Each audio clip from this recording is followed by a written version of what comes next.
আসসালামু আলাইকুম প্রিয় দর্শক, আশা করি সবাই ভালো আছেন। একজন ব্যাংকার হিসেবে নিজের অভিজ্ঞতা থেকে আজকে খুবই গুরুত্বপূর্ণ একটি বিষয় আপনাদের জানাতে যাচ্ছি। বিষয়টি হচ্ছে ব্যাংক চেক লেখার সময় কোন ভুল করলে বা সঠিক নিয়মে চেক না লিখলে আপনারা বড় বিপদের সম্মুখীন হতে পারেন। আমার স্ক্রিনে প্রদর্শিত চেকটিকে উদাহরণ হিসেবে ধরুন।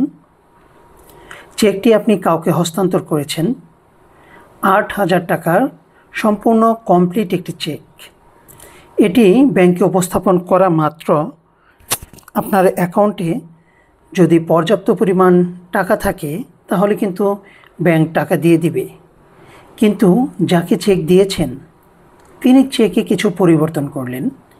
কিভাবে দেখা যাক। এখানে আপনি অঙ্কে লিখেছেন ৮,০০০ টাকা, তিনি ছোট্ট একটু পরিবর্তন করলেন, ৮,০০০-এর সামনে আরেকটি ৮ বসিয়ে দিলেন এবং কথায় যেখানে লিখেছেন ৮,০০০ টাকা মাত্র, সেখানে তিনি লিখলেন ৮৮,০০০ টাকা। তাহলে বিষয়টি কি দাঁড়ালো? আপনি দিয়েছিলেন ৮,০০০ টাকার চেক, সেটা হয়ে গেল ৮৮,০০০ টাকার চেক। এখন আপনার অ্যাকাউন্টে যদি পর্যাপ্ত পরিমাণ টাকা থাকে তাহলে এই চেক ব্যাংকে উপস্থাপন করা মাত্র তিনি কিন্তু টাকা পেয়ে যাবেন।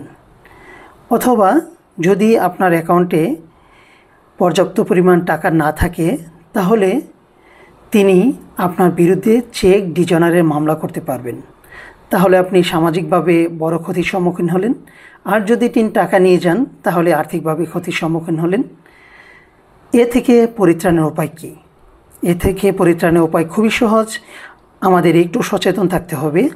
আমরা যখন চেক লিখব, অঙ্কে যখন লিখব, তখন লেখাটি শেষ হলে আমরা অ্যামাউন্টের পিছনে এভাবে দাগ টেনে দেব, সামনে একটা দাগ টেনে দেব, লেখাটি ব্লক করে দেব, দেখুন।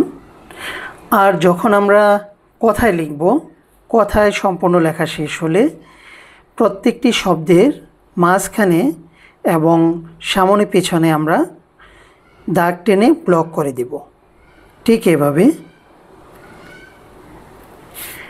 তাহলে আপনার চেকটি সম্পূর্ণ নিরাপদ। এখন ধরুন আপনি ৮৮,০০০ টাকার চেক দিয়েছিলেন, এটা ৮৮,০০০ টাকায় থাকবে। এরকম ছোট ছোট সতর্কতা এবং সচেতনতা থেকে আমরা নিজেরা বিপদ মুক্ত থাকতে পারি এবং সমাজে সবাইকে সচেতন করতে পারি। সবাইকে ধন্যবাদ। আমার পরবর্তী ভিডিও দেখার জন্য আমন্ত্রণ রইল।